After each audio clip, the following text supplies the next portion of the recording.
So today we will be discussing the electrical resonance in series LCR circuit. We have already discussed series LCR circuit in the last class. So resonance phenomena is a really interesting characteristic of the series LCR circuit. The resonance, as you might know, is common among systems that have tendency to oscillate at a particular frequency called the natural frequency. That is, any oscillating system has a tendency to oscillate in a particular frequency called its natural frequency. So when we somehow drive the oscillating system by some energy source at a frequency that is near the natural frequency of the system, then the amplitude of the oscillation of the system will rise very fast. This condition is known as the resonance.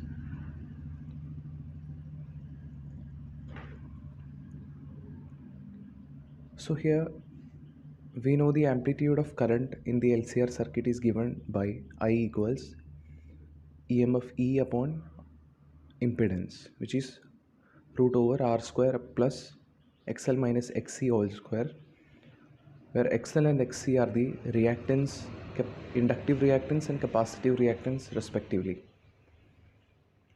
Now the amplitude of current is maximum when XL equals XC, and this condition is known as the electrical resonance. When XL equals XC, current will be maximum, and when this in this condition XL equals XC, you can substitute the value of XL and XC. Omega L equals 1 upon omega C, and omega will be obtained as 1 upon root over LC, which is the resonant frequency of the circuit. And if the if the angular frequency omega of the applied EMF or the EMF source is equal to the resonant frequency, which is 1 upon root LC, in that case we say resonance occurs. So frequency can be obtained by omega equals 2 pi f, and frequency f equals 1 upon 2 pi root LC. So this is the resonant frequency. The frequency of the applied EMF is equal to the resonant frequency, which is 1 by 2 pi root LC. Then we say resonance occurs. Then we say resonance occurs. Now, resonance has many applications. We will be discussing the application in radio tuning. We know that in the atmosphere there are multiple frequencies, multiple electromagnetic waves, so multiple frequencies. Now we know that in the atmosphere there are electromagnetic waves of multiple frequencies. So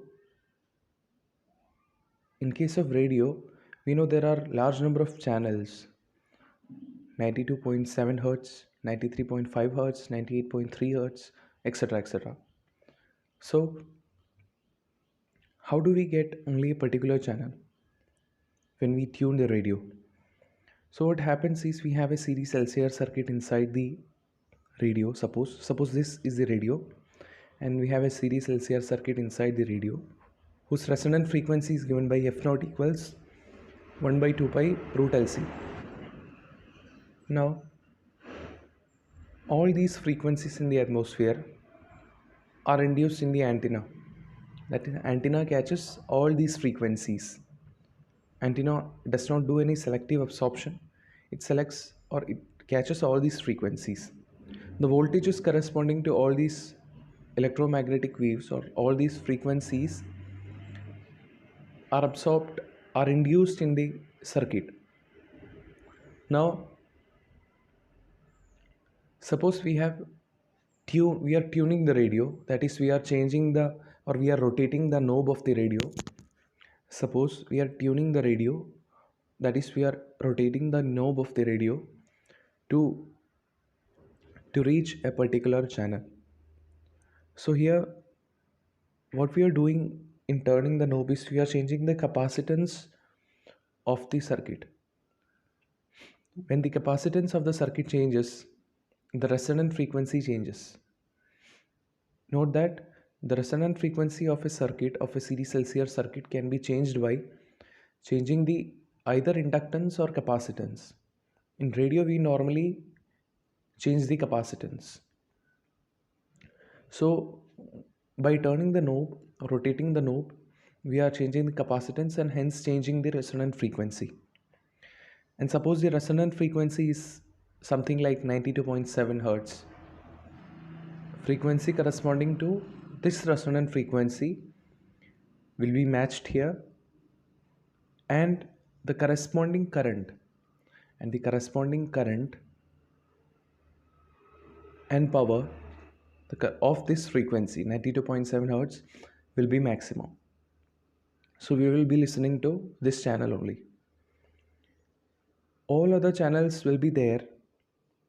All other channels are also induced in this antenna, but only those frequency that matches with the resonant frequency of the LCR circuit will have maximum amplitude of current and power.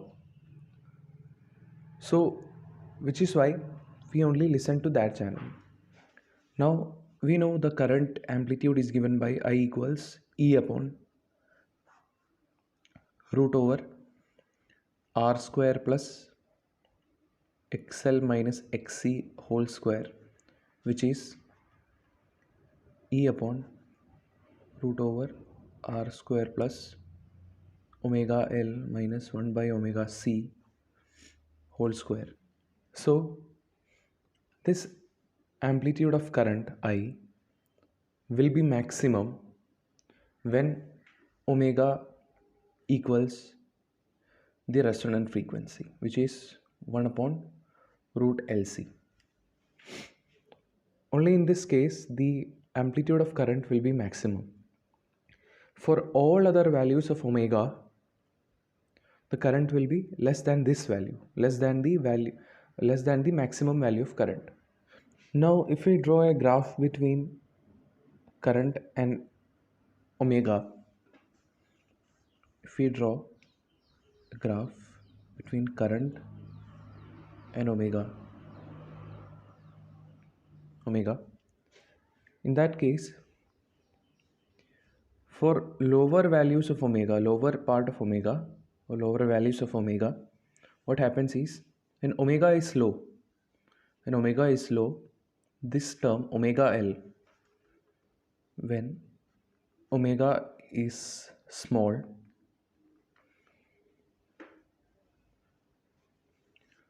omega L is small, and 1 by omega C is large. Because omega is in denominator here, so 1 by omega C will be large. Omega L is small since omega is small, and 1 by omega C is large since omega is small, and since omega is in denominator. Now since this term is large and this term is small, the difference will be large. Difference will be large, whether it is positive or negative, it doesn't matter because we have square here. So difference will be large and the square will be again large. So in total the denominator term will be large, which means current will be small. So current will be small. For lower values of omega, current will be small. So we have something like here. And for large omega, when omega is large, omega L is large, 1 by omega C is small. When omega is large, omega L is large, and 1 by omega C is small. So again the difference will be large because one term is large and one term is small, square will be again large. So the term in the denominator will be large, and so the current will be small. So for higher values of omega, again current will be small. So the maximum value of current is obtained somewhere in between the middle part of omega. So we'll obtain a curve like this. Okay, for lower values of omega, for small values of omega, current is small. For large values of omega as well, current is low, current is small for the same reason. So the resonant frequency or the maximum frequency, maximum value of current is obtained at the resonant frequency, which is somewhere here. So this is the resonant frequency omega naught. For this resonant frequency omega naught, which is 1 upon root LC, the current will be maximum. And this value of current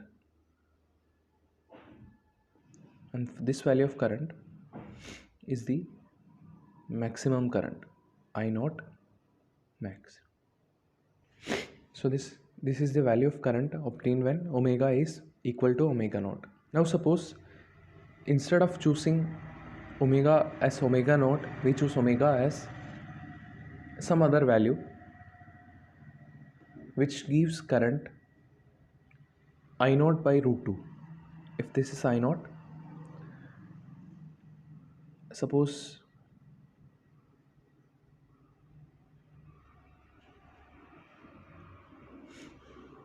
this value is I naught by root 2. We choose some value of omega for which current is 1 by root 2 times the maximum value, which is I naught. We choose omega for which current is maximum 1 by root 2 times the maximum value. And the corresponding omega will be that we have chosen is, say, omega 1 and omega 2, which gives the same amplitude of current. Which gives the same amplitude of current here. And this difference is delta omega. This difference is delta omega.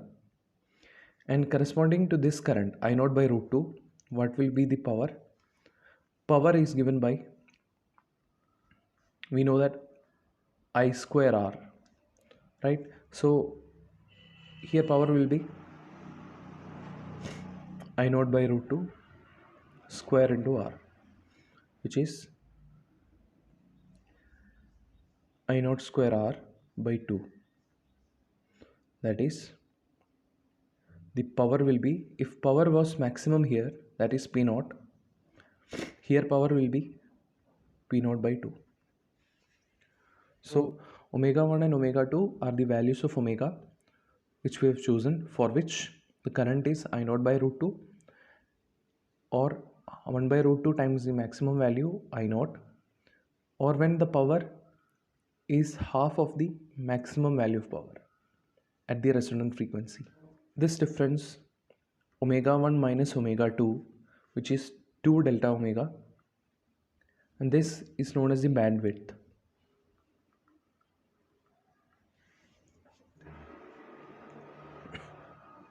Omega naught, which is the resonant frequency, upon 2 delta omega bandwidth, this gives the measure of sharpness of resonance. Sharpness of resonance. It shows you how sharp the resonant curve is. That is, higher the denominator value, 2 delta omega, lower will be the sharpness. Higher the delta omega value, lower will be the sharpness. And this is also known as Q factor. Q factor. For Q factor, there is another definition for Q factor. Q factor is given by the ratio of the voltage across the inductance or that across the capacitor. So there is another definition for Q factor which is given by ratio of the voltage across the inductor or that across the capacitor to the applied voltage at resonance. It is potential difference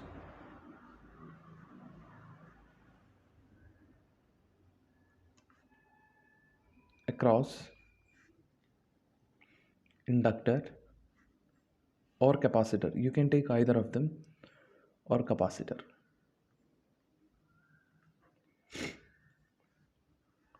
divided by the applied EMF at resonance.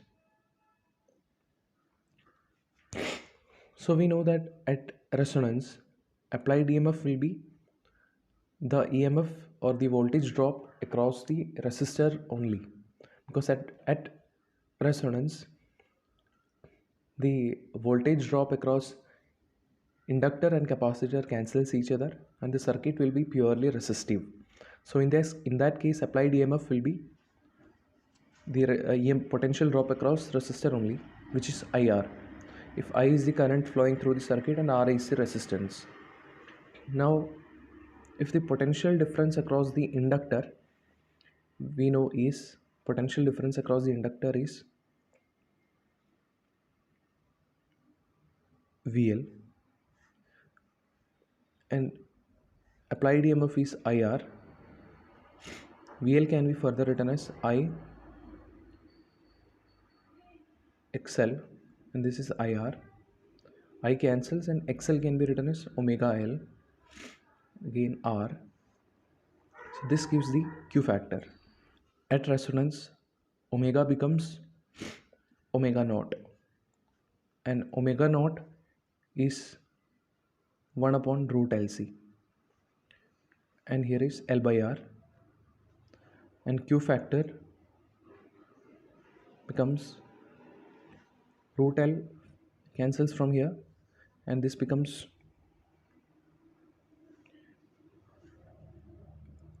1 upon R root over